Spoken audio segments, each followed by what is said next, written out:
नमस्कार दोस्तों, स्वागत है आपका टॉप ट्रेंडिंग जीके में। Railway RRB NTPC math series में अभी तक हम 43 सेट कंप्लीट कर चुके हैं। सेट नंबर 44 है जो कि 27 जनवरी 2021 को सेकंड शिफ्ट में हुआ था। इससे पहले वाले यदि आप सेट देखना चाहते हैं तो आप प्लेलिस्ट जाके चेक कर सकते हैं।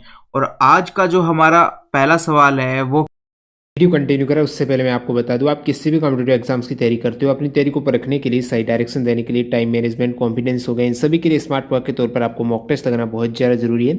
मॉक टेस्ट के लिए प्रैक्टिस करने के लिए टेस्ट बुक इसलिए बेहतरीन प्लेटफॉर्म है क्योंकि यहाँ पर आप सारे एग्जाम्स के मॉक टेस्ट, चाहे आप रेलवे, एसएससी, बैंकिंग, यूपीएससी वगैरह किसी भी एग्जाम्स की तैयारी करते हो, सभी एग्जाम 400+ एग्जाम्स के मॉक टेस्ट आपको एक ही पास के अंतर्गत अवेलेबल हो रहे हैं। अभी यहाँ पर एक ऑफर चल रहा है, यदि आप टीटीजी के कूपन कोड यूज़ करते हो तो आपको एक्स्ट्रा 30% का और डिस्काउंट मिलने पर इस डील को आप 280 रुपये में ग्रैब कर सकते हो, जिसमें 50,000 सिलेक्शन हो चुके हैं। मॉक टेस्ट से आपकी 50% की तैयारी है वैसे ही कंप्लीट हो जाती है। अब तक आप कह सकते हो 12,50,000 एक्टिव टेस्ट बुक पास यूजर्स हैं और 26,000 मॉक टेस्ट यहाँ पर अवेलेबल हैं। 18 करोड़ मॉक टेस्ट अटेम्प्ट हो चुके हैं, जिसमें 5,000+ प्रीवियस ईयर की पेपर है। सारा कुछ आपको यहाँ पर अवेलेबल हो रहा है एक ही पास के अंतर्गत एग्जाम पैटर्न पर आधारित। ज़्यादा जानकारी के लिए डिस्क्रिप्शन बॉक्स में लिंक है, क्लिक करके चेक कर सकते हो। क्या है, एक खेल के मैदान में 15 मीटर और 30 मीटर के दो खंबे हैं, ठीक है, सीधे खड़े हुए हैं। उनके जो पैरों के बीच की दूरी है वो 36 है, तो उनके शीर्षों के बीच की दूरी पूछी गई है। देखो, एक खंबा ये बना दिया हमने, दूसरा खंबा लंबा है थोड़ा, 30 मीटर का है। दोनों के बीच की दूरी आपको 36 दी गई है, ठीक है। और देखो, पहले खंबे की जो ऊंचाई है वो 15 मीटर है और दूसरे की 30 मीटर दी गई है। अब पूछा गया कि इनके जो शीर्षों के बीच की ये वाली डैश डैश दूरी है ये पूछी गई है। तो यदि ये 15 है तो हम यदि यहाँ से सीधी लाइन खींचे तो यहाँ तक की दूरी भी 15 होगी, और 30 में से यदि आप 15 घटाओगे तो जो ये बची हुई दूरी है ये भी 15 हो जाएगी। और यदि ये नीचे वाली दूरी 36 है तो ये दूरी भी 36 होगी। अब देखो, आपके पास एक ट्रायंगल आ चुका है, समकोण त्रिभुज आ चुका है, जिसमें आपको ऊंचाई 15 दी है, ये 36 दिया है आधार, तो हम कर्ण निकाल सकते हैं। यदि आप थोड़ा सा और सरल करना चाहे, इसको काट लो आप। यदि 15 को हम 3 से काटे तो कितनी बार जाएगा? 5 बार जाएगा। 36 को 3 से काटोगे तो 12 बार जाएगा। अब देखो, एक ट्रिपलेट होता है 5, 12, 13। तो देखो, 5 ये है, 12 ये है, 13 ये होगी। 13 13, और हमने काटा किससे था? इसको 3 से काटा था, तो 3 से मल्टीप्लाई करना पड़ेगा। तो कितना हो चुकी है ये दूरी? 39 हो चुकी है। Option number 1। नहीं तो आप क्या कर सकते हैं, आप 15 का स्क्वायर करेंगे और 36 का स्क्वायर करेंगे और फिर उनका अंडरूट लेंगे। तो इस प्रकार दोनों को स्क्वायर कर जोड़कर अंडरूट लेंगे, तो उस प्रकार से भी आ सकती है। क्वेश्चन नंबर 3, एक तार को 22 सेंटीमीटर हुए 22 सेंटीमीटर स्क्वायर के एक क्षेत्रफल वाले एक वर्ग के रूप में रखा गया है। यानी कि तार को कैसे रखा गया है? एक वर्ग के रूप में, इस प्रकार से तार को रखा गया है। अब इससे बनने वाला जो वर्ग का क्षेत्रफल है, यदि हमको इसको a माने तो वो 22 सेंटीमीटर स्क्वायर के बराबर है, ये कहा गया है। यानी कि इस वर्ग का क्षेत्रफल 22 सेंटीमीटर स्क्वायर दे रखा है। अब यहाँ से हम क्या करेंगे कि यदि भुजा को a मानते हैं तो हमें पता है कि वर्ग का क्षेत्रफल भुजा a है, तो a स्क्वायर हो जाएगा जो कि 22 के बराबर होगा। यहाँ से भुजा हमारी √22 आ जाएगी वर्ग की। अब वो कह रहा है कि जो ये बनाया था हमने वर्ग, और इसी तार से यदि हम वर्त बनाते हैं, तो जो इसी तार से यदि आप वर्त बनाते हो तो उसका क्षेत्रफल कितना होगा, ये पूछा गया है हमसे। तो हमें पता है कि तार की लंबाई दोनों के दौरान बराबर रहेगी, चाहे वर्ग हो या वर्त हो। तो क्या चीज़ बराबर रहेगी? यदि तार की लंबाई बराबर है तो इसका मतलब हम कह सकते हैं कि परिधि बराबर होगी दोनों की। परिधि यानी वर्ग का परिमाप बराबर वर्त की परिधि के होगा। तो सबसे पहले हमको यहाँ से क्या करना पड़ेगा? तो वर्ग का परिमाप निकालना पड़ेगा। तो हम परिमाप निकालते हैं वर्ग का सबसे पहले। तो वर्ग का परिमाप क्या होता है? 4 × a, यानी कि भुजा को 4 से मल्टीप्लाई कर दो। तो भुजा हमारी √22 है, तो 4 × √22 हो जाएगा। ये हमारा आ चुका है, परिमाप आ चुका है। अब हमें क्या करना है कि इस परिमाप को परिधि के बराबर कर देना है। और वर्त की परिधि क्या होती है? 2πr होती है, 2πr होती है। इसको हम किसके बराबर करना है? इस 4√22 के बराबर करना है। यानी परिधि इक्वल टू परिमाप हो चुका है। मैं लिख भी देता हूँ, परिधि इक्वल टू किसके होगा? वर्त की परिधि इक्वल टू वर्ग के परिमाप के बराबर। ये करना है हमें। ये हमने कर दिया है। अब यहाँ से हमारे पास आर का मान आ जाएगा 2 से यदि आप काटते हो इसको तो 2 बार जाएगा। आर पाई को मैं उधर ले जाता हूँ, साथ के साथ मान भी रख दूंगा। √22 और पाई का मान रखा 7/22 क्योंकि पाई नीचे आया था। अब यहाँ यदि आप काटोगे तो √22 से एक बार कटेगा तो ऊपर हमारे पास 14 आ चुका है और नीचे आ जाएगा आपके पास √22। इस प्रकार से ये आर का मान आ चुका है। आर का मान आ गया। अब हम आराम से वर्त का क्षेत्रफल निकाल सकते हैं। वर्त का क्षेत्रफल πr² होता है 22/7 और आर की वैल्यू आप क्या रखोगे 14/√22। एक बार और रखना पड़ेगा क्योंकि आर का स्क्वायर है हमारे पास। तो इस 22 से ये दोनों कट जाएंगे, बाकी 7 से एक 14 वाला एक बार कट चुका है तो ये 2 आ चुका है। तो यहाँ से हमारे पास कितना मान आया 2 × 14 तो हम कह सकते हैं 28, यानी कि उस वर्त का क्षेत्रफल कितना होगा 28 सेंटीमीटर² होगा। ऑप्शन नंबर 1 हो चुका है।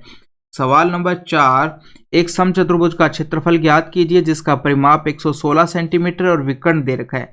देखो सबसे पहले हमको एक समचतुर्भुज बनाना है। समचतुर्भुज की विशेषता क्या होती है, इसकी चारों भुजाएं बराबर होती है, यानी कि इसका परिमाप 116 है। परिमाप क्या होता है चारों भुजाओं की लंबाई, यानी 116 है तो चारों भुजाएं बराबर है तो आप इसको 4 से डिवाइड कर दो, एक भुजा की लंबाई आ जाएगी। 4 से डिवाइड करते हो तो कितनी बार जाएगा 4 दूनी 8, 2 बार गया, फिर बचा 4 9, यानी कि एक भुजा की लंबाई आपके पास कितनी आ चुकी है 29 आ चुकी है। अब विकर्ण दे रखा है, देखो 2 विकर्ण है यहाँ पर, एक विकर्ण ये हो गया और दूसरा विकर्ण ये हो गया, ठीक है। तो समचतुर्भुज की एक प्रॉपर्टी होती है कि जो इसके विकर्ण है वो 90 के कोण पर काटते हैं। किस पर काटते हैं 90 के कोण पर काटते हैं, इस प्रकार से। तो हम यदि हम इतना लें तो ये एक क्या बन चुका है समकोण त्रिभुज बन चुका है। यदि पूरे इस विकर्ण की लंबाई हम 42 मानते हैं तो आधी कितनी हो जाएगी 21 हो जाएगी, यानी यहाँ तक की दूरी 21 हो चुकी है। तो यहाँ से हम ये वाली आधी दूरी निकाल सकते हैं जिसको मैंने x माना। मैं इसको अलग से एक बार बना देता हूँ जिससे आपको साफ दिखाई दे। देखो ये दूरी तो 29 ले ली है हमने, इसको 21 है और ये x मान ली है मैंने, और ये 90 का एंगल है। तो यहाँ से हम ये दूरी निकाल सकते हैं। तो देखो 21 20 तो ये 20 आ जाएगा, 20 21 ये ट्रिपलेट होता है, 20 21 29। तो यहाँ से ये आ चुका है हमारी 20। नहीं तो आप क्या करोगे 29 का स्क्वायर करोगे माइनस 21 का स्क्वायर करोगे और अनरूट करके ये भी निकाल सकते हो। तो यहाँ से हमारे पास ये दूरी आ चुकी है। x का मान भी यदि 20 है तो पूरे विकर्ण की लंबाई कितनी हो जाएगी, पूरे विकर्ण की लंबाई 40 हो जाएगी। और इस वाले पूरे विकर्ण की लंबाई कितनी थी, ये 42 दे रखी थी। तो क्षेत्रफल का फॉर्मूला क्या होता है समचतुर्भुज का 1/2 इंटू, यदि D1 पहला विकर्ण है D2 दूसरा विकर्ण है तो विकर्णों का गुणनफल 1/2। अब देखो पहले विकर्ण की लंबाई 40 है और दूसरे की 42 है, तो दोनों को यहाँ से आप इसको सरल करोगे तो कितना आ जाएगा 20 आ जाएगा। मल्टीप्लाई करने पर 2 से 84 0 840 आ चुका है। ऑप्शन नंबर 1 हो जाएगा। सवाल नंबर 8 में क्या है ये दे रखा है आपको, a का मान पूछा है। यदि आप इनको मल्टीप्लाई करने बैठते हो फिर इधर उधर लेके जाओगे तो उसमें काफ़ी टाइम लग जाएगा। अब एक चीज़ देखिए 2.1 इंटू 2.1, यदि मैं इसको इस प्रकार से समझिए आप कि देखो यदि मैं इसको x मानता हूँ तो ये मेरा हो गया x², यहाँ से ये क्या हो गया y² और ये क्या हो चुका है 2xy ये होगा यहाँ पर। तो जो a का मान है यहाँ से हमें देखने पर क्या लग रहा है कि 2.1 हो सकता है। 2.1 तो दिया है x का मान, तो अब यहाँ पर क्या आता है 2 आता है, x आता है जो कि दे रखा है, फिर आएगा y कितना माना है हमने, y किसको माना है 0.6 को माना है, तो a का मान 0.6 आएगा, ठीक है। यानी कि ये x माइनस वाई का होल स्क्वायर बन चुका है, x माइनस वाई का होल स्क्वायर बन चुका है जिसकी वैल्यू आ रही है 1.5। और 1.5 की यदि बात करें तो ये होता आ जाता है इनका स्क्वायर करने पर 2.25 हो जाएगा, क्योंकि 15 का स्क्वायर 225 होता है। अब आप यहाँ पर मान कर रख कर चेक भी कर सकते हो कि इतना ही आ रहा है क्या। तो यदि मैं x का मान यदि यहाँ पर रखता हूँ, x का मान यदि रखता हूँ कितना 2.1 और y का मान यदि हमने कितना आएगा 0.6, तीन को आप यदि घटाओगे तो 1.5 ही आएगा और स्क्वायर है यहाँ पर, तो यहाँ पर भी स्क्वायर है। तो ये वैल्यू आ चुकी है, यानी कि यहाँ पर जो ए की वैल्यू होगी वो कितनी होगी 0.6 होगी। तो आपको देखकर ये पता लगाना था कि इस प्रकार से यदि आप इनको मल्टीप्लाई करने बैठ जाओगे तो काफ़ी टाइम लग जाएगा। ऑप्शन नंबर हमारा 2 हो चुका है। सवाल नंबर 12, 3 अलग अलग चौराहों पर यातायात बत्तियां क्रम से 48 सेकंड, 72 सेकंड और 108 सेकंड के बाद बदलती है। तो यदि वे 8:20 पर एक साथ बदली थी, अब दोबारा एक साथ कब बदलेगी ये पूछा गया है। तो आपको सबसे पहले क्या करना पड़ेगा, ऐसे सवालों में एक साथ कब बदलेगी दोबारा, सबसे पहले इन तीनों का आपको एलसीएम लेना पड़ेगा। जब आप एलसीएम लेते हो तो देखो ये तीनों ऐसा लग रहा है कि 12 से कटेंगे, तो ये 4 बार जाएगा, ये 6 बार जाएगा, ये 9 बार जाएगा, इस प्रकार से। तो हमारे पास क्या क्या वैल्यू आ चुकी है, 12 आ चुकी है, एक हम 4 ले लेंगे क्योंकि 6 तो है ना, जो 6 में एक 2 होता है, एक 3 होता है, तो वो इसके अंदर और इसके अंदर आ जाएंगे। तो ये हो चुका है, इस प्रकार से ये आएगा एलसीएम। इनको यदि आप मल्टीप्लाई करते हो तो कितना एलसीएम आएगा, 432 आ जाएगा आपका एलसीएम। यानी 432 सेकंड के बाद वो एक साथ बदलेगी। अब ये सेकंड में है हमारे पास वैल्यू, तो हमें सबसे पहले इसको क्या करें, मिनट में बदलने के लिए इसको क्या करना पड़ेगा, मिनट में बदलने के लिए 60 का भाग देना पड़ेगा। तो जब आप 60 का भाग दोगे तो कितना जाएगा, 60 का भाग कितनी बार जाएगा, 7 बार जाएगा 420, यानी कि 7 बार गया, वो तो आ चुके हैं हमारे पास मिनट, और बाकी बचे है ना, जो बाकी कितना बचेगा, 12 बचेगा, 12/60, तो वो हमारे पास क्या आ जाएंगे, सेकंड, यानी 7 मिनट और 12 सेकंड हो जाएंगे। तो देखो अब स्टार्ट हुआ था, पहली बार मिले थे 8:20 पर, ठीक है। अब कितने पे मिलेंगे, 7 मिनट 12 सेकंड बाद, 7 यदि 7 मिनट में जोड़ने हैं और 12 सेकंड में जोड़ने हैं तो कितना हो जाएगा, 8, ये हो चुका है 27 और ये 12, यानी 8:27 12 सेकंड पे दूसरी बार। तो ये ऑप्शन नंबर 4 हो चुका है यहाँ से। सवाल नंबर 13 में क्या दिया गया है, एक ठेकेदार 350 दिनों में 12 किलोमीटर लंबी एक नहर को खोदने के लिए 45 आदमियों को काम पर लगाता है। 200 दिन बाद उसे पता चलता है कि केवल 4.5 नहरी खुद पाई है, तो उसे समय पर कार्य को पूरा करने के लिए कितने अतिरिक्त आदमी लगाने होंगे। अब देखो यहाँ पर एक चीज क्या होती है, क्या फॉर्मूला लगेगा कि देखो आदमी इनटू जो दिन है बटे काम कितना हुआ है, ये कांस्टेंट होता है, यानी कि ये निश्चित होता है। तो हम कह सकते हैं कि देखो हमारे पास आदमी कितने थे, 45 थे, और यहाँ से 200 दिन उन्होंने काम किया, ठीक है, और काम कितना हुआ, नीचे काम लिखेंगे 4.5, ये नहर बन पाई तो 4.5 लिख दिया। अब आगे चलते हैं, अब कह रहा है कि आगे क्या हुआ कि कितने और उसे कार्य को समय पर पूरा कराना है, ठीक है। तो कितने अतिरिक्त आदमियों की, समय कितना था, टोटल उन्होंने 350 दिन का ठेका लिया था, 200 दिन काम कर लिया, अब 150 दिन बचे हैं उनके पास, 150 दिन उनको और काम करना है, ये है कि टाइम पे पूरा करने के लिए। अब नहर 4.5 ही कंप्लीट हुई है, टोटल 12 किलोमीटर की नहर थी, 4.5 यदि इसमें से घटाओगे तो 7.5 बच जाएगी, तो 7.5 यहाँ पर लिख दो, 7.5 काम है। अब देखो आदमी कितने होंगे, एक्स जरूरत पड़ेंगे हमें, ये निकाल, एक्स आदमियों की जरूरत पड़ेगी, यानी 150 दिन में काम कराने के लिए, ये बराबर हो जाएंगे, क्योंकि ये वाला जो रेशियो होता है, ये कांस्टेंट होता है, तो ये भी कांस्टेंट बराबर हो चुके हैं। अब यहाँ से यदि आप सॉल्व करते हो तो ये एक जी पॉइंट को हटाएंगे तो ऊपर 0 आ जाएगी, 45 से ये 45 कट चुका है। अब हम x को एक साइड रखते हैं और बाकी सबको दूसरी साइड, यहाँ पर भी थोड़ा सा सरल कर लेते हैं, इस पॉइंट को हटाएंगे तो ऊपर 0 आ जाएगी, 75 से 150 2 बार कटेगा तो 20 आ जाएगा।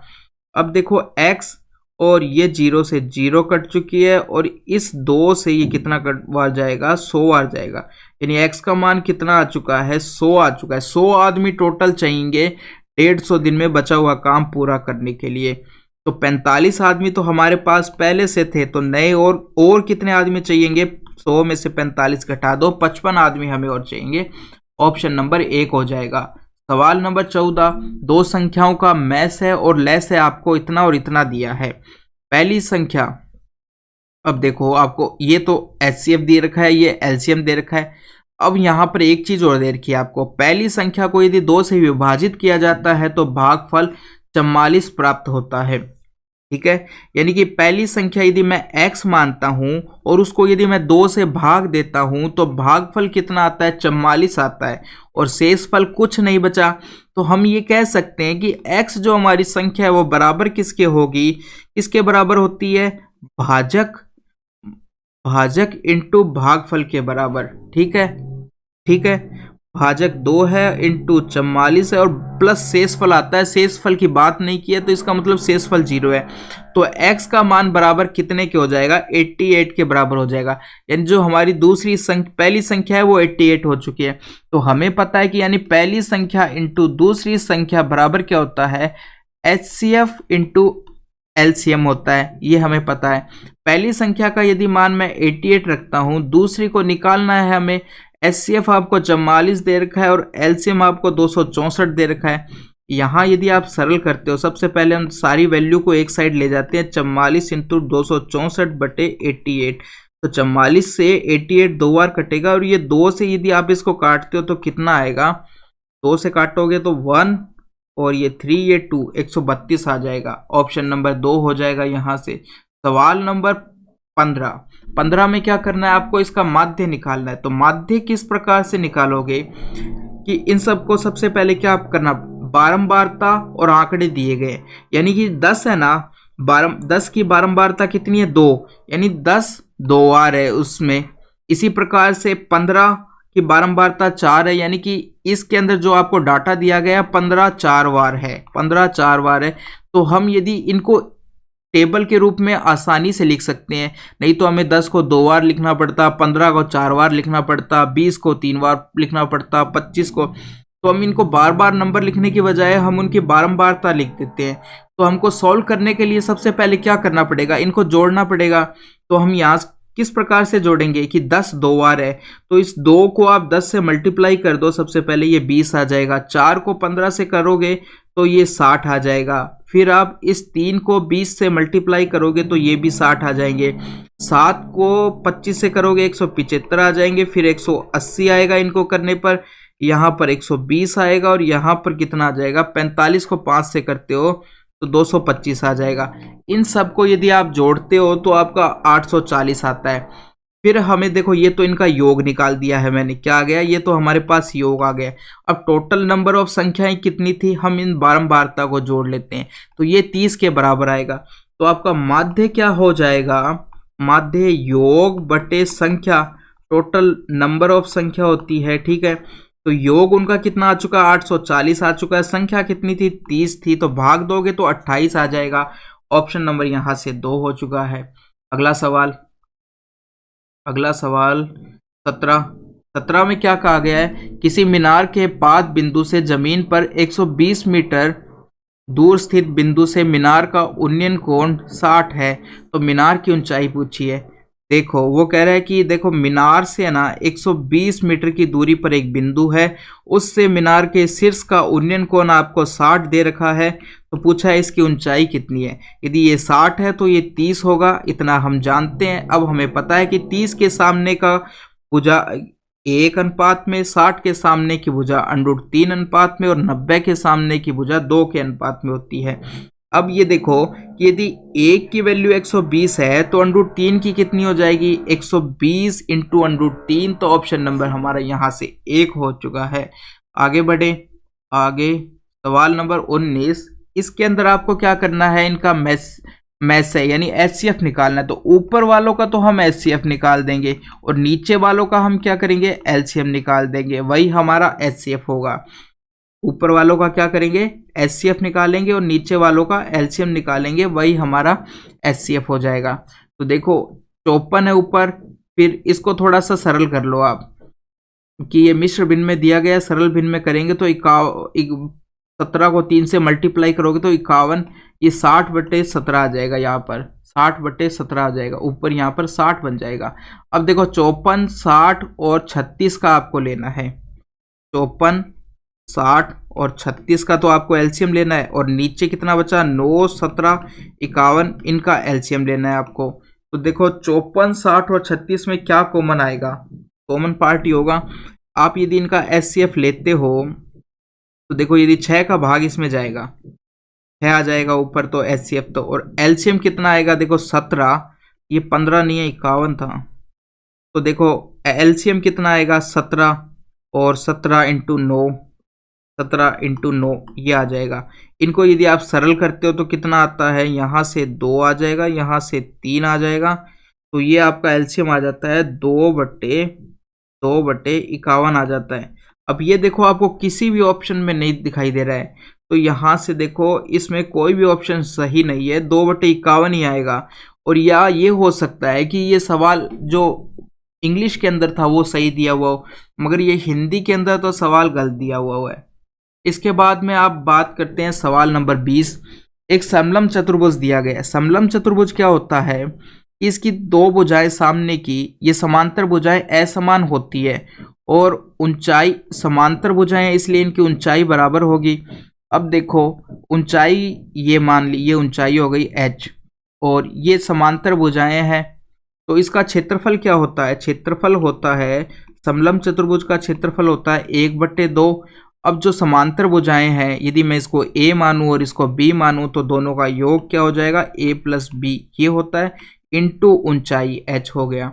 अब आपको क्षेत्रफल दे रखा है 540, 1/2, दोनों भुजाओं का यदि मैं जोड़ करता हूँ समांतर भुजाओं का तो 54 आ जाएगा, 54 इंटू h यहाँ से हम निकाल सकते हैं इनको सरल कर। देखो अब मैं सारी संख्याओं को एक साइड ले जाता हूँ, h को इधर रखा, बाकी सबको दूसरी साइड ले गया, 540। अब ये 54 ऊपर था तो नीचे आ जाएगा, और 2 नीचे था तो ऊपर चला जाएगा। यहाँ से देखो 54 से ये काटेंगे तो 10 बार जाएगा, तो ऊंचाई हमारी 20 आ चुकी है। ऑप्शन नंबर यहाँ से कितना हो गया है, 2 हो गया है। सवाल नंबर 21 में क्या दिया गया है, एक वर्गाकार भूखंड का क्षेत्रफल आपको इतना दे रखा है। अब देखो ये क्षेत्रफल है, वर्गाकार भूखंड का मतलब क्या है कि भुजा यदि a है तो a² बराबर 11,025 ये दे रखा है, यानी कि ये एक प्रकार का स्क्वायर है। अब स्क्वायर से आप भुजा निकालोगे, कितने का स्क्वायर है ये हमें ये पता करना पड़ेगा, तो कैसे निकालोगे, तो देखो 11,025, जिस भी स्क्वायर में पीछे 25 आता है तो यानी कि लास्ट में वो संख्या 5 रही होगी, ये हमेशा 5 आएगा, यानी 5 के स्क्वायर में हमेशा लास्ट में 25 आता है। बाकी जो आगे 3 संख्या बची हुई है, ये देख लो कि इससे छोटा स्क्वायर कौन सा है, इससे छोटा स्क्वायर कौन सा आता है, 10 का स्क्वायर आता है, 100 आता है इससे छोटा, जो कि 10 का स्क्वायर है, तो हम कहेंगे कि 105, 10 रख दिया और पीछे यदि 25 है तो 5 ही होगा, तो ये हो चुका है 105 का स्क्वायर। तो a की वैल्यू यानी भुजा क्या आ चुकी है हमारे पास, वर्गाकार एक भूखंड की एक भुजा 105 आ चुकी है। अब हमें क्या करना है, चारों मेर तार लगाना है, इसका मतलब हमें परिमाप, बाउंड्री पे तार लगता है तो वो परिमाप के बराबर होता है, तो यानी कि एक भुजा 105 आ चुकी है, तो परिमाप कितना आएगा, इसका परिमाप 4a हो जाता है, यानी 4 इंटू भुजा, 4 इंटू 105 करोगे तो कितना आएगा, 4 और 5 चौक 20, ये हो जाएगा 420 इसका परिमाप आएगा। अब वो कह रहा है कि 1 मीटर, ये तो हो चुका है 420 मीटर, 1 मीटर का खर्चा कितना है, 85 रुपए। ठीक है, तो आप इस प्रकार से भी लिख सकते हो कि 1 मीटर का खर्चा 85 प्रति मीटर के हिसाब से है, तो 420 मीटर का खर्चा कितना होगा, 1 मीटर का खर्चा कितना है, 85 रुपए, तो 420 मीटर का कितना होगा, 85 इंटू 420 कर देंगे, ये आपका ऑप्शन नंबर 4 में जो दे रखा है 35,700 के बराबर आ जाएगा। ये ऑप्शन नंबर 4, इनको आपको अब मल्टीप्लाई करना है। सवाल नंबर 26 में क्या दिया गया है, एक ब्याज की दर पहले साल कितनी लगेगी, 4% लगेगी, एक बार पहले साल कितनी लगेगी, 4%, दूसरे साल 5%, तीसरे साल 6%, और इस प्रकार से जो राशि थी वो 25,000 है, और तो 3 वर्ष का चक्रवृद्धि ब्याज पूछा है, तो हमारे पास राशि कितनी है, 25,000 है। अब हमें तीनों साल का अलग अलग निकालना पड़ेगा क्योंकि दर अलग अलग है, तो यहाँ पहले साल का निकालेंगे, यहाँ दूसरे साल का लिखेंगे, यहाँ तीसरे साल का लिखेंगे। तो देखो पहले साल कितनी दर है, 4% है, तो 25,000 का देखो 25,000 का यदि 10% की बात करें हम, 25,000 के 10% की बात करें तो पीछे से एक जीरो हटा दोगे तो 2500, ये तो आपका आ जाएगा 10% के बराबर। 1% की यदि मैं बात करता हूँ तो एक और जीरो हटा दो, 250, ये हो चुका है 1% के बराबर। अब वो क्या कह रहे हैं, 4% मिल रहा है पहले साल, तो 1% की हमारे पास आ चुकी है, तो 4% निकालने के लिए 4 से मल्टीप्लाई कर दो, यानी पहले साल जो ब्याज आया वो 1,000 रुपये आया। अब इसी प्रकार दूसरे साल कितना लग रहा है, यहाँ तो देखो ये हो चुका है, मैं लिख देता हूँ एक बार, यहाँ 5% से ब्याज लगेगा, यहाँ 6% से ब्याज लगेगा। अब दूसरे साल चक्रवृद्धि ब्याज पर 5% से लग रहा है, तो देखो दूसरे साल के लिए हमारे पास राशि क्या है, एक तो ये 25,000 और ये 1,000 रुपये और है जो जुड़ चुके हैं इसके अंदर, इन दोनों के ऊपर ब्याज लगेगा। तो 25,000 पर कितना ब्याज लगेगा, 25,000 पर कितना ब्याज लगेगा, 5% से 1% 250 के बराबर होता है, तो 5% हो जाएगा 1,250। इसी प्रकार से इस 1,000 का भी आपको क्या करना पड़ेगा, 5% निकालना पड़ेगा। 10% 100 के बराबर है, तो 5% 50 के बराबर आ जाएगा, ये आ जाएगा। तीसरे साल की यदि बात करते हैं तो इस पे जो 1,000 है और ये 1,250 प्लस 50 यानी 1,300, इन तीनों पे लगेगा। तो देखो ये 1,300 हो चुका है, इन तीनों पे लगेगा, ये 1,300 हो चुका है। अब देखो तीसरे साल का यदि हमें निकालना है तो कितने, 6% से निकालेंगे, तो 250 1%, तो 6% कितना हो जाएगा, यहाँ से 1,500 हो जाएगा। 1,000 का हम 6% निकालते हैं तो 60 रुपये आएगा, और इस 1,300 का 6% निकालोगे तो कितना आएगा, 1% है इसका 1,300 का 13, तो पीछे से 2 जीरो हटा दिए, तो 13 6 78, तो 78 ये आ जाएगा इसका 6% से, तो सबका निकाल दिया। अब देखो ये कितना होता है, 8, ये 13, एक आई हासिल, ये 16, तो तीसरे साल का टोटल ब्याज 1,638, दूसरे साल का 1,300, पहले साल का 1,000। इन सबको यदि आप जोड़ोगे तो जो वैल्यू आएगी वो कितनी आएगी, 1638, जो वैल्यू आएगी वो 3938 आ जाएगी, जो कि आपको ऑप्शन नंबर 4 के अंदर मिलेगा। ये हमारा हो चुका है। सवाल नंबर 31, 7,000 में कुछ राशि 6% वार्षिक और शेष राशि 4% वार्षिक ब्याज की दर से उधार दी जाती है। 7,000 की कुल राशि पर 5% 5 वर्ष का कुल साधारण ब्याज इतना मिलता है। अब देखो साधारण ब्याज पर 5 वर्ष का कुल ब्याज 1,600 रुपये मिला है, तो उसने पूछा है कि 6% वार्षिक ब्याज की दर पर उधार दी गई राशि याद करनी है। कि देखो 7,000 रुपये थे, उसमें से कुछ राशि तो 6% ब्याज पर लगाई है उसने और कुछ पर 4% ब्याज पर लगाई है। अब 7% से 5 साल के अंदर उसको 1,600 रुपये ब्याज मिला है, तो 1 साल का ब्याज साधारण ब्याज पर क्या होता है कि 5 से इसको भाग दे दो तो 1 साल का आ जाएगा। इसमें भाग दोगे तो 1 साल का कितना आ जाएगा, 800 रुपये आ जाएगा। 1 साल का कितना आ जाएगा, 800 ही आएगा ना। 5 दिए, नहीं 800 नहीं आएगा, 5 दिए 15 आ जाएगा। क्या करते हैं, डबल कर देते हैं, 320 आ जाएगा। कितना आएगा, 1 साल का ब्याज हमारे पास 320 आ चुका है। ठीक है, तो अब देखो कि 1 साल का ब्याज हमने निकाल लिया 320, राशि थी हमारे पास टोटल 7,000। अब कुछ पैसे वो 6% पे देता है और कुछ पैसे 4% पे देता है। अब देखो 4% तो इसके अंदर भी, यदि मैं इसको तोड़ लेता हूँ 6% को, तो 2% प्लस 4% हो जाएगा, यानी 4% तो यहाँ पर भी और 4% तो यहाँ पर भी है, इस राशि पे भी, यानी टोटल जो राशि है उस पर कितना 4% तो लग ही रहा है, यानी कि हम पूरे पे 4% तो लग ही रहा है। ये हो गया, क्योंकि इस राशि को उसने 2 भागों में तोड़ा, एक x में तोड़ा, एक y में तोड़ा। x राशि पर 6% का आ रहा था और y पर 4%। अब देखो 6% का मतलब उसमें 2% और 4% दोनों है, यानी कि टोटल राशि पर मैं बात करूं तो 4% ब्याज से हम निकालते हैं। सबसे पहले 4% पर कितना ब्याज मिलता है, तो 7,000 का जब आप 4% निकालोगे तो 2 जीरो कट चुके हैं, यहाँ से कितना आ चुका है, 280 आ चुका है। टोटल ब्याज था 320, 280 4% के हिसाब से आ चुका है, तो यहाँ से आप घटा दोगे तो 40 रुपये बचे।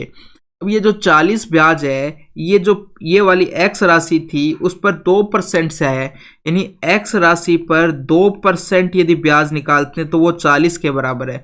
तो यहाँ से हमारे पास ये x राशि आ जाएगी। देखो 2%, जब भी हम परसेंट का साइन हटाएंगे तो हमारे पास नीचे 100 आता है, साथ में मैं उधर ले जाता हूँ इसको, 100/2 हो जाएगा। यहाँ से आप यदि सॉल्व करते हो तो इसको कितना आ जाएगा, ये 2 से यदि आप इसको काटोगे तो 20 आ जाएगा, यानी कि x बराबर 2000 हो जाएगा। यानी कि इसकी वैल्यू है ना वो 2000 है x की, तो y की वैल्यू कितनी आ जाएगी, 5000 हो जाएगी, क्योंकि टोटल राशि हमारी कितनी है, 7000 है। अब जो भी पूछा है 6% वार्षिक ब्याज किस पर लगा था, 6% वार्षिक ब्याज 2000 x पर लगा था, जो कि 2000 है, तो हमारी राशि 2000 होगी। ऑप्शन नंबर यहाँ से 2 हो जाएगा। सवाल नंबर 36, अब क्या कह रहा है कि ये एक समीकरण दे रखी है और x minus y x plus y से पूर्णतः विभाजित है। यानी पूर्णतः विभाजित का मतलब है कि ये इसके दो गुणनखंड हो चुके हैं, ठीक है, ये इससे पूरी तरह भाग जा रही है। इसका मतलब क्या कह सकते हैं हम, x बराबर यहाँ से यदि मैं निकालता हूँ x बराबर आ जाएगा मेरा 1, x बराबर 1 आ जाएगा, क्योंकि मैंने इसको 0 के बराबर रखा है पहली बार, दूसरी बार आप इसको 0 के बराबर रखोगे तो x बराबर 1 इस समीकरण में रखने पर 0 आएगा। यदि x माइनस 1 और x प्लस 1 से पूर्णतः विभाजित है, इसका मतलब x माइनस 1 और x प्लस 1 इसके दो गुणनखंड है, और गुणनखंड है तो इस गुणनखंड से जो भी मान आएगा, यानी x का जो भी मान होगा वो इसी समीकरण में रखने पर ये इक्वेशन का मान 0 होता है, ऐसा होता है। तो यहाँ से यदि x का मान 1 आया, ये 1 इसमें रखेंगे जिससे 0 होता है, तो यहाँ से हमारे पास एक इक्वेशन आ जाएगी। और यहाँ से भी दूसरी समीकरण से भी x का मान निकालेंगे तो x बराबर -1 आएगा, वो भी इक्वेशन में रखोगे आप और इक्वेशन को 0 के बराबर करोगे। तो देखो पहली समीकरण को जब मैंने x माइनस 1 को 0 के बराबर किया तो यहाँ से x का मान 1 आया, x प्लस 1 को 0 के बराबर किया तो यहाँ पर x का मान -1 आया। अब मैं x बराबर यदि 1 रखता हूँ समीकरण में, तो देखो समीकरण में 1 रखोगे तो क्या हो जाएगा, ये तो p हो जाएगा, यहाँ पर 1 आ जाएगा, यहाँ पर 2 रहेगा, यहाँ पर q, और बराबर 0 के करना है, क्योंकि मान पूरी इक्वेशन का रखने पर 0 हो जाता है। अब x बराबर जब -1 रखेंगे तो जो विषम पावर है वहाँ पर माइनस आएगा, तो यहाँ पर माइनस आ जाएगा, यहाँ पर 1 रहेगा, यहाँ पर विषम है तो +2 हो जाएगा, और -q इस प्रकार से रहेगा, ये भी 0 के बराबर है। अब आप इनको थोड़ा सा और सरल कर लो। जब मैं देखो पहली इक्वेशन को थोड़ा सरल करता हूँ तो देखो p माइनस क्यू, और बाकी इनको घटाने पर -1 आएगा और उधर जाने पर +1 हो जाएगा, तो p माइनस क्यू बराबर 1 हो चुका है। दूसरी इक्वेशन को और सरल करोगे तो देखो p और q ये माइनस माइनस के हैं, ठीक है, और ये +3 आएगा, उधर जाएगा तो -3, माइनस से माइनस कॉमन आकर कट जाएगा, तो p प्लस क्यू बराबर 3 आ जाएगा। तो ये दो समीकरण आ चुकी है हमारे पास। अब आप जानते हो कि यदि आपको दो इक्वेशन दे रखी है कि x प्लस वाई और x माइनस वाई बराबर दे रखा है, तो हम डायरेक्ट p और q के मान किस प्रकार से निकालते थे, तो दोनों को जोड़ो और 2 का भाग दे दो, तो वो p का मान आ जाएगा, यानी पहला वाला आ जाएगा। दोनों को घटा के और 2 का भाग दोगे तो वो दूसरा मान आ जाएगा। तो 1 और 3 को यदि हम जोड़ते हैं और 2 से भाग देते तो 2 आता है, जो कि p का मान आ चुका है। दोनों को घटाओगे, 3 में से 1 घटाओगे तो 2 आ चुका है, और 2 से भाग देने पर 1 आ जाएगा, जो कि q का मान है। अब ये आप चेक कर लो कौन से इक्वेशन में दे रखे हैं, इक्वेशन नंबर 2 में दे रखे हैं, तो यहाँ से ऑप्शन नंबर 2 हो जाएगा। सवाल नंबर 37 में क्या दिया, x का मान दे रखा है, y का मान दे रखा है। अब यहाँ पर ये देखो x का जो मान दे रखा है, y इसका क्या है, व्युत्क्रम है, यानी उल्टा कर दिया है x का, तो हम ये भी कह सकते हैं y बराबर 1/x है, इसका मतलब ये है, ठीक है। तो यहाँ पर हम ये कह देंगे कि x² प्लस इसका मान 1/x² का मान हमको निकालना है। तो सबसे पहले हम क्या करते हैं, x प्लस वाई बराबर निकाल लेते हैं, कितना दे रखा है, इनको दोनों को जोड़ेंगे। अब जब जोड़ोगे तो नीचे लघुत्तम आएगा तो 3 - 1 हो जाएगा, और ऊपर क्या हो जाएगा, 3 + 1 का स्क्वायर प्लस 3 - 1 का होल स्क्वायर, इस प्रकार से आ जाएगा।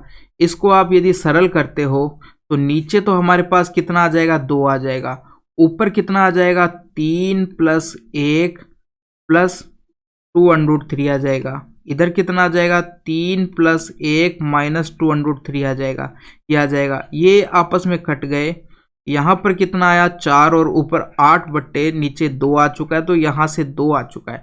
x प्लस वाई, या हम लिखते हैं x प्लस 1/x का मान आपके पास कितना आ चुका है, 4 आ चुका है। तो यदि ये 4 आ चुका है तो x square plus 1/x square कितने के बराबर होगा, 4 का स्क्वायर माइनस 2। देखो ये होता है x प्लस 1/x बराबर, यदि k दे रखा है आपको तो x square plus 1/x square बराबर क्या होगा, k स्क्वायर माइनस 2 होगा। ये एक फॉर्मूला टाइप है।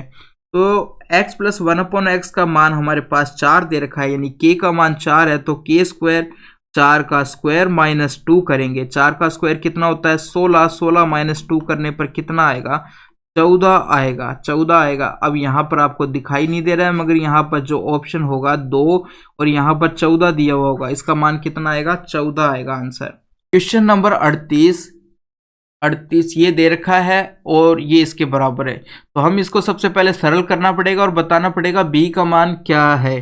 तो इसको सरल करने के लिए हमें क्या करना पड़ेगा, सबसे पहले नीचे से √2 और √ है ना जो, इनको हटाना पड़ेगा। तो इसको हम किस प्रकार से देते हैं, जब संख्याएं ऊपर, अंक के मान यदि ऊपर और नीचे बराबर हो, केवल साइन का अंतर होता है, तो हम क्या करते हैं, विपरीत, ऊपर के विपरीत नहीं, नीचे के विपरीत साइन से ऊपर नीचे मल्टीप्लाई करते हैं, नीचे के विपरीत साइन से। ऐसा क्यों करते हैं, नीचे से √ गायब करने के लिए।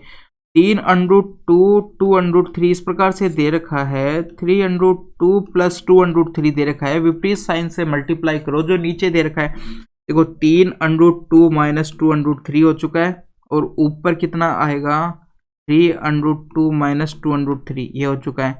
अब देखो हम नीचे क्या हो जाएगा इससे, देखो ये a प्लस बी बन चुका है रूप, और ये a माइनस बी बन चुका है, यानी कि a square minus b square होगा यहाँ। तो इसका यदि आप स्क्वायर करते हो तो ये हो जाएगा 3 का 9 और √2 का 2, 3 9 इंटू 2 कितना हो जाएगा, 18 हो जाएगा। इसी प्रकार से 4 इंटू 3 कितना हो जाएगा, 4 3 12 हो जाएगा, ये 12 हो जाएगा। ऊपर क्या होगा, इस पूरे का स्क्वायर हो जाएगा, यानी 3√2 माइनस 2√3 इस पूरे का स्क्वायर हो जाएगा, ये हो जाएगा। अब देखो स्क्वायर खोलोगे तो कितना आएगा, 3 का तो 9 हो जाएगा, और ये 9 इंटू 2 18 हो जाएगा। फिर आएगा 2√3 4 3 12 ये हो जाएगा। फिर हमारे पास क्या बचा, 2 इंटू, इन दोनों को मल्टीप्लाई करेंगे तो 3 और 2 को करेंगे तो 6 आ जाएगा, और बाद में √ को √ से करेंगे तो √6 आ जाएगा, ये दिया हुआ है। और नीचे यदि आया कितना है हमारे पास, 18 में से 12 घटाते हो तो 6 आ जाता है आपके पास। ऊपर हो चुका है हमारे पास 30 माइनस 12√6 और नीचे दे रखा है 6, इस प्रकार से। अब देखो इस नीचे जो 6 दे रखा है इससे भी आप काट लो, तो ये 30 कितनी बार कटेगा, 5 बार कटेगा, और ये कितनी बार कटेगा, 2√6 है। अब देखो हम इससे मिलाना है, हमें इससे मैच करना है, a प्लस b√6 से इसको मैच करना है, ठीक है। बीच में प्लस साइन है, तो यानी कि b की वैल्यू कितनी हो जाएगी, माइनस के साथ हो जाएगी, 2 माइनस के साथ, क्योंकि b क्या है जो √6 से मल्टीप्लाई है, और ये हो चुका है। हाँ, यानी कि मैं देखो इस प्रकार से इसको लिख सकता हूँ, 5 प्लस √-2 6। तो अब यदि आप मैच करते हो यहाँ से, तो b की वैल्यू कितनी आ चुकी है, -2 आ चुकी है, तो b बराबर -2 आ चुका है। यदि a की वैल्यू भी आपसे पूछते हैं तो कितनी आ जाती, 5 लिखते हैं हम। ये हो चुका है हमारा सवाल। और सवाल नंबर 44 के अंदर क्या करना है, आपको माध्यिका निकालनी है, बहुलक निकालना है और दोनों का योग। माध्यिका क्या होती है, बीच वाली वैल्यू होती है। अब देखो सबसे पहले आप संख्याएं गिन लो, 4 और 4 8 संख्याएं हैं, तो बीच की 2 संख्याओं आएगी, दोनों को जोड़कर 2 से भाग देने पर माध्यिका आ जाएगी।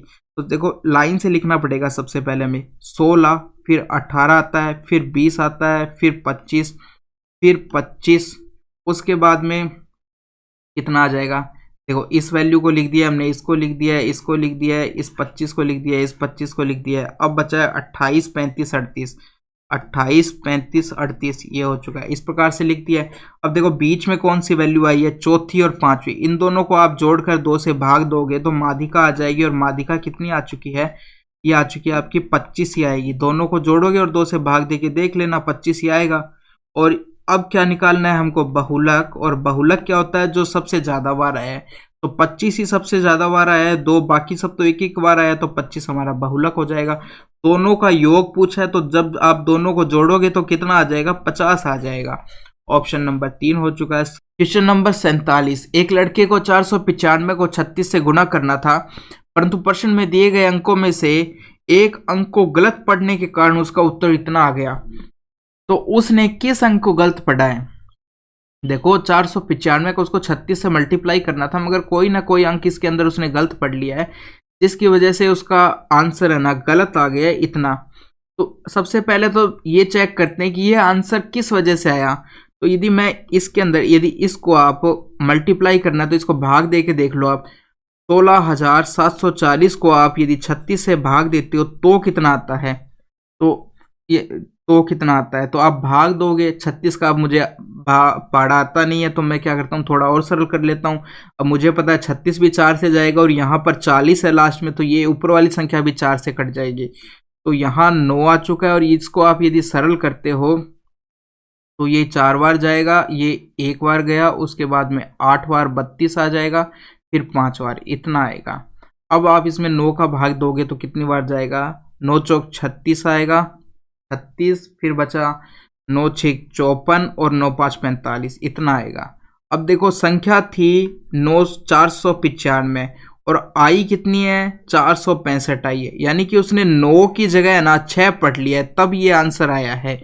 यानी कि उसने 465 को मल्टीप्लाई कर दिया 36 से, न कि 495। तो किस अंक को गलत पढ़ा, उसने 9 को गलत पढ़ा है। ऑप्शन नंबर 3 हो जाएगा। सवाल नंबर 53 में ये दे रखा है आपको। अब यदि देखो ये और ये बेस हो गया, यदि बेस बराबर है मल्टीप्लीकेशन में तो उनका की पावर होती है ना, जो यदि बेस बराबर है तो पावर उनकी जुड़ जाती है। तो 2/7 की पावर क्या है, -3 और -5 जुड़ जाएगी तो -8 हो जाएगी। और इधर 2/7 की पावर आपको कितनी दे रखी है, 3m+1, -3m+1 दे रखी है। अब दोनों साइड बेस बराबर है, तो यानी कि पावर भी बराबर होगी। -8 को अब आप -3m+1 के बराबर कर दो। अब देखो 3m को मैं एक साइड रखता हूँ इस वाले भाग को, तो 1 को मैं उधर ले जाऊंगा, प्लस में इधर इधर माइनस में हो जाएगा, तो -9 हो जाएंगे, -3m, माइनस से माइनस कट जाएगा, तो m का मान कितना आ जाएगा, 3 आ जाएगा। यहाँ से ऑप्शन नंबर 1 हो जाएगा। सवाल नंबर 54, एक शतरंज प्रतियोगिता में 125 खिलाड़ी भाग लेते हैं। खेल नॉकआउट आधार पर खेला जाएगा, तो पूरी प्रतियोगिता में कुल कितने मैच खेले गए।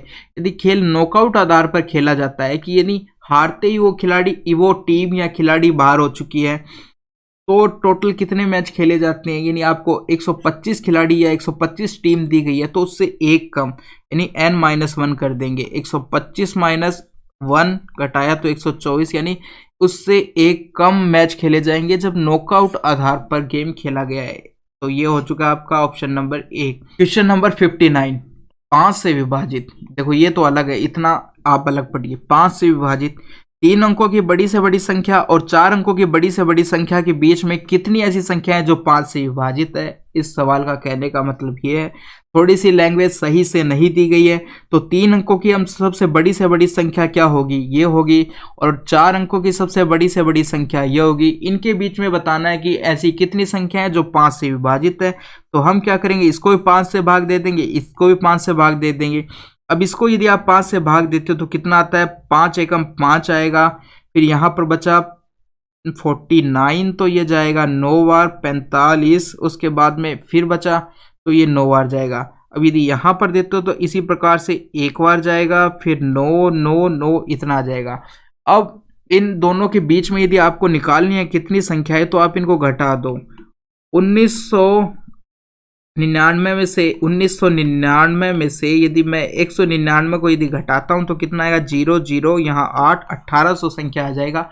ऑप्शन नंबर 4 हो जाएगा यहाँ से। सवाल नंबर 62 में क्या है, 2 रेलगाड़ियां दिल्ली और पटना से क्रम से पटना और दिल्ली की ओर, यानी कि एक स्टॉपेज ये है, दूसरा स्टॉपेज, इसको यदि हम दिल्ली मान लेते हैं, इसको पटना मान लेते हैं, ये हो चुका दिल्ली। वे एक दूसरे को पार करने के बाद पटना और दिल्ली पहुंचने के लिए क्रम से 4 घंटे 48 मिनट और 3 घंटे 20 मिनट का समय लेती है। यदि दिल्ली से चलने वाली ट्रेन की 45 है तो दूसरी ट्रेन की चाल पूछी है।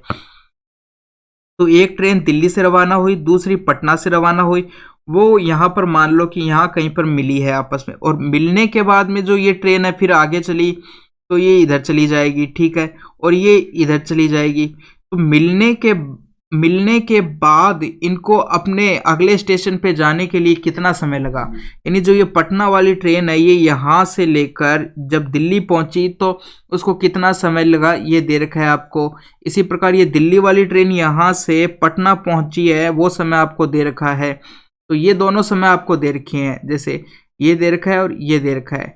तो इस प्रकार के सवालों के लिए एक फॉर्मूला होता है कि मिलने के बाद जो उनको अपने स्टेशनों पर पहुंचने में लगा समय है। तो यदि पहली वाली ट्रेन S1 दूरी से चलती है और दूसरी जो पहली वाली ट्रेन S1 चाल से चलती है और दूसरी वाली ट्रेन S2 चाल से चलती है, ये बराबर होता है कि T2 बटे T1, इनको पहुंचने में लगने वाला समय, यानी मिलने के बाद जो पहुंचने में लगने वाला समय ये हो जाएगा। अब यहाँ पर देखो आपको S1 बटे S2 कर दो यहाँ पर, और T2 आपको कितना दे रखा है 3 घंटे और 20 को यदि हम मिनट, ये आप मिनट है 20 दे रखे हैं, आप इसको घंटे में चेंज करोगे तो 60 से भाग दे दोगे मिनट को, तो इस प्रकार से कितना आ जाएगा, ये काटोगे तो 1/3 आ जाएगा। 3 सही 1/3, जिसको हम कितना लिख सकते हैं 3 सही 1/3 लिख सकते हैं। इसी प्रकार आप T1 की बात करते हो तो कितना आएगा 4 48 60, इस प्रकार से ये काटने पर 1/5 हो जाएगा, 4/5 हो जाएगा, ये 20 24/5 हो जाएगा, 24 बट्टे, यानी पहले लिख दो 4 सही 4/5 हो जाएगा। और सरल करोगे तो आप अंडरूट लगा हुआ है यहाँ पर, और सरल करोगे तो कितना आ जाएगा 10/3 आ जाएगा। और इसको साथ में मैं सरल कर रहा हूँ, कितना आएगा 24/5, और उल्टा लिख दूंगा, ऊपर जाएंगे तो उल्टा हो जाएगा 5/24 हो जाएगा, ये हो जाएगा, ठीक है। अब यहाँ से जो कटता है कुछ भी नहीं कट रहा है, ठीक है, अब कट रहा नहीं है। अब हमें S1 देखो कितना दे रखा है 45, यानी जो दिल्ली से चल रही है वो पहली रेलगाड़ी है, उसकी चाल 45 दे रखी है। S2 हमसे पूछा गया है।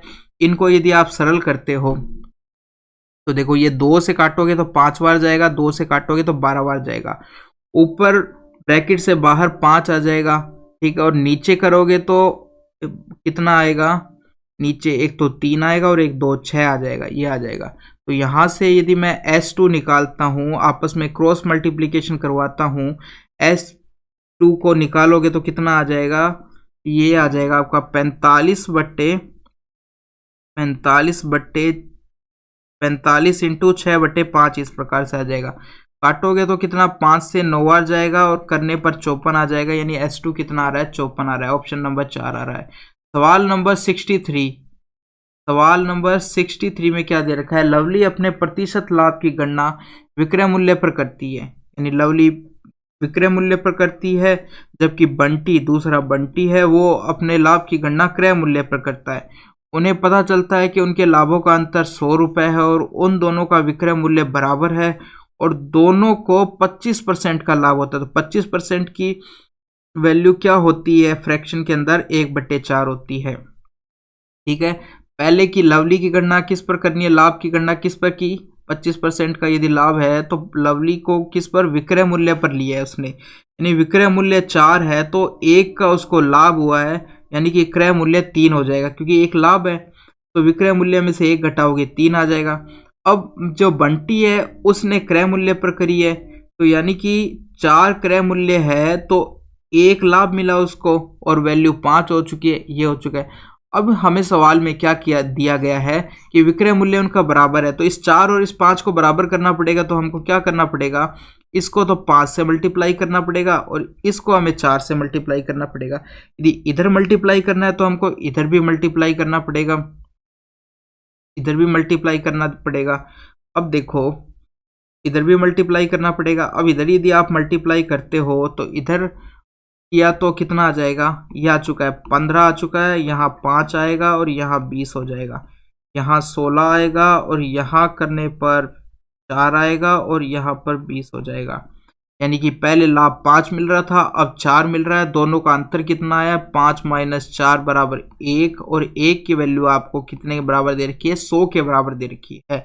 तो 20 की वैल्यू कितने के बराबर हो जाएगी, 20 की वैल्यू 2000 के बराबर हो जाएगी। ऑप्शन नंबर यहाँ से 4 हो जाएगा।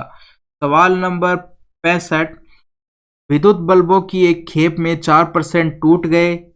100 बल्ब थे, उसमें से 4% टूट गए। उसने कहा बचे हुए बल्बों में से 25% दोषपूर्ण पाए गए। अब देखो कितना बचा, यहाँ 96 बल्ब बचे, 96% मान लो ये बल्ब बचे। अब इस 96 में से 25% दोषपूर्ण, 25% यानी चौथा भाग यानी 4 से भाग दोगे तो 96 को आधा करते हो तो 48, और उसको आधा करते हो तो 24, यानी 24 बल्ब 96 में से खराब हो गए। तो बचे कितने, 72 बल्ब बचे। अब वो क्या कह रहा है, टूटे हुए और दोषपूर्ण बल्ब, टूटे हुए कितने 4%, दोषपूर्ण कितने हैं 24%, तो ये टोटल 28% हो चुके हैं।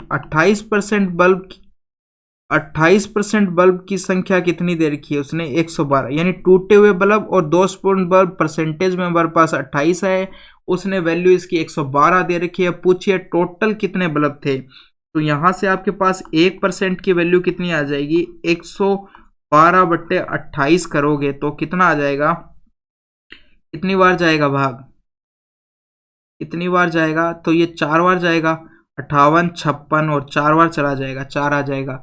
अब हमें किसकी निकाल, टोटल बल्ब कितने थे 100%, तो 4 को अब क्या करो आप 100 से मल्टीप्लाई कर दो, 100 से मल्टीप्लाई करोगे तो कितने आ जाएंगे 400 बल्ब। 1% की वैल्यू 4, तो 100% की निकालने के लिए 100 को 4 से मल्टीप्लाई कर दिया तो 400 बल्ब आ गए टोटल, यानी उसमें टोटल 400 बल्ब थे। सवाल नंबर 66, अब यहां पर क्या दिया है कि ये चारों संख्याएं हैं जो समान अनुपात में, तो x का मान बताना है। समानुपात का मतलब है कि 9/x, x/49, यदि चारों संख्याएं समान अनुपात में है तो यहां से क्या आ जाएगा आपके पास, x² बराबर आ जाएगा 9 × 49 आ जाएगा। तो x² बराबर, अब देखो 9 × 49 है तो x का मान यहां से कितना आ जाएगा, इसका वर्गमूल लो, इधर भी और इधर भी, इधर लिया तो x आ गया, इधर लोगे तो 9 का 3 हो गया है और 49 का 7 हो गया है, ये हो चुका है। तो x का मान कितना आ चुका है, 21 आ चुका है। ऑप्शन नंबर 2 हो जाएगा। सवाल नंबर 68, एक आदमी 1350 में 2 मेज खरीदी, 1350 रुपए में 2 मेज खरीदी है। एक मेज पर 6% की हानि होती है, दूसरे पर 7.5 का लाभ होता है। कुल मिलाकर उसे न तो हानि होती है न लाभ होता है, तो दोनों मेजों के क्रय मूल्य में कितना अंतर है पूछा गया है। ठीक है, 1%, एक मेज को वो 6%, यानी कि 2 मेज है, एक को x मान लो क्रय मूल्य, दूसरे का y क्रय मूल्य मान लो। अब इस पर यदि इसको 6% की हानि हुई है और इधर इसको 7.5 का लाभ हुआ है, 7.5 का लाभ हुआ है, 7.5 का लाभ हुआ है, तो हम 7.5 को कैसे लिख सकते हैं, इसको भिन्न में लिखोगे तो 7, 15/2, 15/2 और 200 हो गया है, ये हो चुका है। अब देखो वो कह रहा है कि कुल मिलाकर न तो उसको लाभ हुआ है न हानि हुई है, यानी कि ये जो हानि और ये लाभ है ये बराबर हुए, तभी तो उसको न तो लाभ हुआ है न हानि हुई है, यानी जितना लाभ हुआ था उतनी हानि हुई है, ये हो चुका है। तो यहाँ से आप क्रय मूल्य का अनुपात निकाल सकते हो। x y को मैं इधर ले आया, ठीक है, यहाँ 0 से ये काट दिया है, इस प्रकार से कट चुका है, तो ये हमारा 15/12 हो चुका है। और सरल करोगे तो कितना आ जाएगा, 3 से 5/4 हो जाएगा। तो x अनुपात y यानी क्रय मूल्य का अनुपात 5:4 आ चुका है। तो दोनों मेजों के क्रय मूल्य में अंतर कितना है, तो देखो 5 + 4 की वैल्यू आपको कितनी दे रखी है, 1350 दे रखी है, यानी 9 की वैल्यू 1350 है, तो 1 की वैल्यू कितनी हो जाएगी, 1 की वैल्यू कितनी हो जाएगी, 1350 में 9 का भाग दोगे तो 1 बार जाएगा, फिर 4 5 बार जाएगा, यानी 1 की वैल्यू 150 हो चुकी है। अब पूछी किसकी गई है, कि अंतर पूछा गया है, दोनों के क्रय मूल्य का अंतर कितना आएगा, 5 - 4 करोगे तो 1 आता है, तो 1 की वैल्यू कितनी आ जाएगी, 150 दे रखी है आपको, तो 150 ही होगी। ऑप्शन नंबर यहाँ से 3 हो जाएगा। आगे चलते हैं। सवाल नंबर 76 में क्या दिया गया है? एक आदमी अपने घर से कार्यालय की एक निश्चित दूरी स्कूटर से तय करता है। 30 किलोमीटर प्रति घंटे की औसत चाल से चलने पर वह 10 मिनट देरी से पहुंचता है, जबकि यदि वह 40 किलोमीटर की चाल से चलता है तो 5 मिनट पहले ही पहुंच जाता है। तो घर के और कार्यालय के बीच की दूरी पूछी है। तो दूरी बराबर क्या होता है? एक फॉर्मूला होता है इसका, और रेल में इस सवाल पर, इस फॉर्मूले पर काफ़ी ज़्यादा सवाल पूछे जाते हैं, तो आपको ये फॉर्मूला याद होना चाहिए। यानी एस दूरी है, ठीक है, या हम इसको डी से डिनोट कर देते हैं। डी बराबर डिस्टेंस कितनी हो जाएगी? डिस्टेंस कितनी हो जाएगी? यानी दोनों चाल है जो S1 S2, इन दोनों का मल्टीप्लीकेशन और नीचे इन दोनों का अंतर, और यहाँ टोटल टाइम, टोटल यानी टाइम, टोटल टाइम कितना हुआ है? टोटल टाइम का अंतर, ठीक है। तो यहाँ पर क्या है कि T1 प्लस T2 हो जाएगा, क्योंकि एक कम चला है दूसरा ज़्यादा चला है, इसलिए T1 प्लस T2 हो गया। यदि दोनों कम कम चलते हैं तो यहाँ पर घटता, मगर यहाँ पर एक बार तो उसको क्या है कि देरी लग रही है और एक बार वो जल्दी पहुँच रहा है, इसलिए दोनों टाइम जुड़ चुके हैं। अब देखो यहाँ पर यदि आप मान रखते हो, S1 का मान 30 रखोगे और S2 का 40 रखोगे, घटाने पर नीचे 10 आएगा। अब टाइम जोड़ोगे तो यहाँ पर 15 मिनट आ गया है, और मिनट को जब हमको किस में, घंटे में चेंज करना है तो 60 से डिवाइड कर दिया है। 0 से 0 कट चुकी है, तो और यहाँ 1 से ये 60 4 बार कट चुका है, 15 से 60 4 बार कट चुका है, इस 4 से ये 4 कट चुका है। तो डी का मान कितना आ चुका है आपके पास? 30 आ चुका है, 30 बचा है हमारे पास। तो वो डिस्टेंस कार्यालय और घर के बीच की कितनी है? 30 किलोमीटर है। सवाल नंबर 78, निम्न को सरल रूप में लिखिए। तो सबसे पहले इनका आप क्या करो कि अंडरूट ले लो।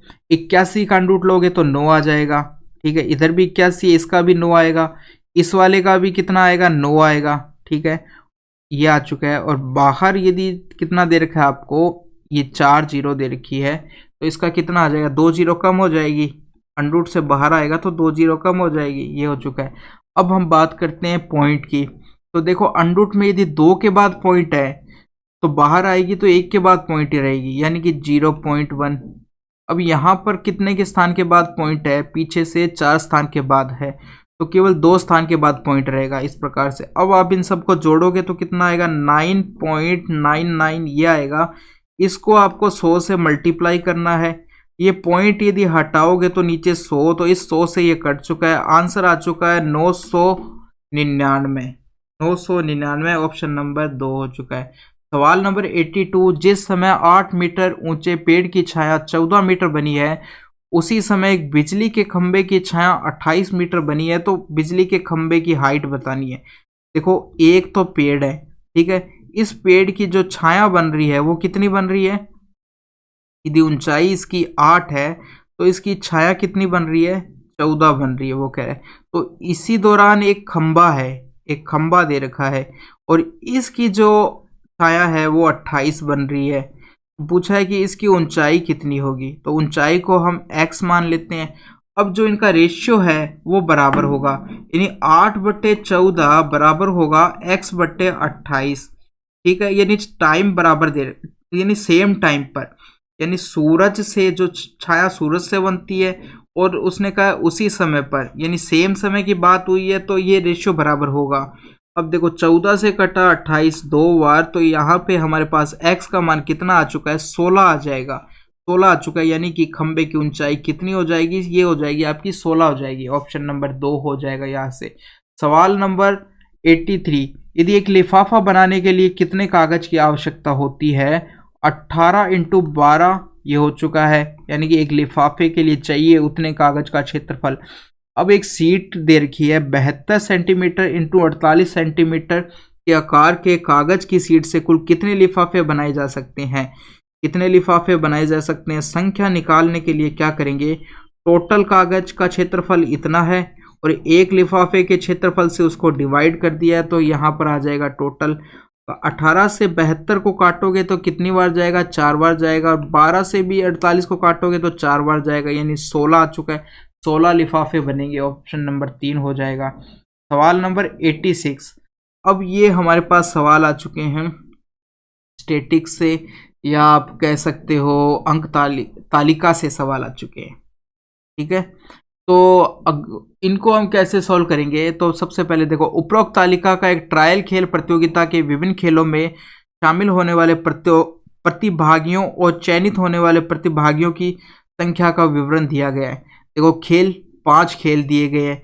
खेल प्रतिभागियों की संख्या भी आपको दे रखी है कि शामिल होने वाले जो खिलाड़ी है उनकी संख्या दे रखी है कि तैराकी में 350 हुए, फुटबॉल में 500, इसी तरह बाकियों में भी। अब उनमें से परसेंटेज पुरुष कितने थे? 40%। और परसेंटेज महिलाएं कितनी थी? 60। और जिनका चयन हुआ है 10% महिलाओं का, 10% तो पुरुष का चयन हुआ है। कुल पुरुषों में से 10% पुरुषों का चयन हुआ है और कुल महिलाओं में से 6% महिलाओं का चयन हुआ है। इस प्रकार से आपको डाटा दे रखा है। तो पूछा है कि फुटबॉल के लिए कितनी महिलाओं को चयनित किया गया। अब देखो, फुटबॉल में टोटल 500 महिलाएं थी, हमको बताना है चयनित कितना किया गया। तो देखो, 500 से सबसे पहले हम महिलाएं निकालते हैं, कितनी है? तो इसका 20% महिलाएं हैं, ये 20%। अब इस 20% का वापस से आप 10% निकालोगे, क्योंकि इसमें से चयनित महिलाएं कितनी है? 10% ही है। 20 से 10%, तो इस प्रकार से ये 2 जीरो से 2 जीरो, यहाँ पर भी ये 0 से 0 कट जाएगी, यानी कि 10 आ चुका है। यानी 10 महिलाओं का चयन हुआ है। ऑप्शन नंबर 3 हो जाएगा। सवाल नंबर 87 में क्या दिया गया? उपरोक्त तालिका वही, बास्केटबॉल के लिए चयनित पुरुष प्रतिभागियों और तैराकी के लिए चयनित पुरुष प्रतिभागियों का अनुपात कितना है? तो बास्केटबॉल के लिए देखो, चयनित कितने हुए हैं पुरुष? 380 टोटल थे। अब उसने अनुपात पूछा है, तो हमें इस डाटा को लेना पड़ेगा क्योंकि दोनों अलग अलग दिए हैं। एक बार बास्केटबॉल, एक बार तैराकी दिया है। 380 का कितना पुरुष है? 50%। ठीक है, और इस 50 का भी क्या कहा है उसने? चयनित पुरुष, तो 20%, इसके 20% है, ये हो चुका है। ये और किसके बीच में अनुपात? तैराकी में है टोटल 350 में पुरुष है 40%, और 40% में से कितने चयनित हुए? 10%। तो ये लिख दिया है। अब देखो, नीचे वाली 0 का कोई मतलब नहीं है, दोनों तरफ कट जाएगी। बाकी भी 0 कट चुकी है आपस में। तो हमारे पास देखो, अब यहाँ पर संख्या जो बची है, पहले उनको लिख लेते हैं, फिर काटेंगे, आसान रहेगा। 38, 5, 2 ये बचेगा। इधर 35, 4, 1 बचेगा, ये बचेगा। इतना बचा है अब हमारे पास। अब आप यदि सरल करते हो तो इस 5 से ना आप इसको काटोगे तो 7 बार जाएगा, और इस 4 से 1 तो ये 2 कट जाएगा, और यहाँ पर 19 इस प्रकार से आ जाएगा। तो हमारे पास जो अनुपात है 19:7 आ चुका है। ये हो जाएगा ऑप्शन नंबर यहाँ से 3 हो चुका है। सवाल नंबर 88, वॉलीबॉल महिला प्रतिभागियों की कुल संख्या। वॉलीबॉल में महिला प्रतिभागियों की कुल संख्या कहा है, यानी कि चयनित नहीं कहा है, केवल महिला प्रतिभागियों की कुल संख्या। तो 700 का कितना? 70%, ये हो चुका है। क्रिकेट में पुरुष प्रतिभागियों की कुल संख्या की कितने प्रतिशत है? देखो, क्रिकेट में निकालते हैं। क्रिकेट में पुरुष प्रतिभागी कितने? इतने हैं, इसका 60% है। ठीक है, और प्रतिशत निकालने के लिए हम 100 से मल्टीप्लाई कर देंगे इसको। कहा गया है कि जो महिला वॉलीबॉल में महिला प्रतिभागी है वो पुरुष प्रतिभागियों की कितनी परसेंट है? तो ये हो चुका है, क्रिकेट के पुरुष प्रतिभागियों की कितनी परसेंट है। तो नीचे वाले 100 से तो 100 कट चुका है, इस 0 से ये 0 कट चुकी है, और एक 0 से ये 0 कट चुकी है। अब देखो आपके पास क्या क्या संख्याएं बची। ऊपर तो बचा 49, और नीचे बचा 102 इंटू 6, और यहाँ पर 100 से तो मल्टीप्लिकेशन है ही। अब 102 देखो 7 से कटता है क्या? 7 से ये नहीं कटता है, कटना तो चाहिए। ऊपर 49, 80 आ रहा है, तो 7, 3, तो इससे कटेगा। अब देखो उसने ना जो पूछा है वो लगभग के अंदर पूछा है, तो हम क्या करते हैं, लगभग में हमारा पूछा है 49 और ऊपर एक 0 भी थी, यहाँ 490 होगा। देखो लगभग में पूछा है, तो मैं नीचे क्या करता हूँ, मल्टीप्लाई कर लेता हूँ। सबसे पहले आप इसको 6 से मल्टीप्लाई करोगे तो 6, 12, 612 हो चुके हैं, ये निकालना है हमें। अब यदि मैं केवल 600 भी लेता हूँ, ये देखता हूँ कि 600 का ये कितना है, तो 600 को कब आएगा, 6 से जब मैं 48, 6 यदि मैं 6 लिया इसको, कब आएगा, कितना परसेंट होगा, 6 को मैं 8 से मल्टीप्लाई करता हूँ तो आता है 48, 8 से करोगे तो कितना आता है 48। ठीक है, इस प्रकार से यानी कि 80% के आसपास होगा ये, 80% के क्या होगा, आसपास होगा। देखो 600 है, 600 का मैं क्या करता हूँ, मैंने सबसे पहले देखा है आगे, सबसे आगे मेरे को दिखा 6, तो मैंने मान लिया पीछे 2 जीरो मान ली कि 600 है ये लगभग, क्योंकि लगभग में आंसर निकालना है तो मैंने इसको 600 मान लिया। अब 6 को यदि 8 से मल्टीप्लाई करते हैं तो 48 आता है, तो मुझे लग रहा है कि ये 49 है, 49 है, 48 से बस थोड़ा सा ही ज़्यादा है, तो लगभग 80 के बराबर होगा। अब देख लो कि हम क्या करा कि क्या किया, इसको हमने किससे 8 से मल्टीप्लाई किया, तो 80% आप इसका निकालोगे तो कितना आएगा, 480 के बराबर आ जाएगा। ये देखो, तो हम क्या करेंगे, इसको 80 के बराबर लगभग आसपास आएगा यदि। अब आप आंसर चेक करो, इस आंसर में अब देखो आंसर काफ़ी दूर दूर है, तो हम इस 80 को टिक मार सकते हैं। यदि आंसर काफ़ी पास पास होते तो हमें थोड़ी सी और ज़्यादा कैलकुलेशन करना पड़ती, मगर यहाँ पर हमें और ज़्यादा कैलकुलेशन नहीं करनी पड़ेगी, हम डायरेक्ट यहाँ से पता कर सकते हैं, क्योंकि आंसर काफ़ी दूर दूर है, जो ऑप्शन है ना हमारे वो काफ़ी दूर दूर है। तो ये 80% ऑप्शन नंबर 4 हो जाएगा। सवाल नंबर 89, यदि 9000 खिलाड़ियों ने क्रिकेट में भाग लिया था और 8000 ने वॉलीबॉल में भाग लिया था। अब देखो, ये देखो क्रिकेट में कितनों ने भाग लिया है, इसको काट दो, यहाँ उसने कहा है कि 9000 है, और वॉलीबॉल में हमें लेना है कि यहाँ पर हमें 8000 लेना है, ये ले लिया है। तो तालिका में दिए गए प्रतिशत का उपयोग करते हुए क्रिकेट और वॉलीबॉल में चयनित महिला प्रतिभागियों का अनुपात बताना है। अब देखो 9000 अनुपात बताना है तो मैं केवल इसको 9 भी ले सकता हूँ, 9 ले लिया। ठीक है, फिर अब इसका महिला प्रतिभागियों की बात कर रहा है, इसका 40%। ठीक है, नीचे वाला 100 भी लिखने की जरूरत नहीं है क्योंकि वो आपस में कट जाएंगे अनुपात में। और चयनित महिलाएं कितनी है, इसका 8%, ये हो चुका है। इसी प्रकार 8 का कितना लेंगे, 8 का 7%, 70 था, 8 का 70% इंटू 12, ये हो चुका है।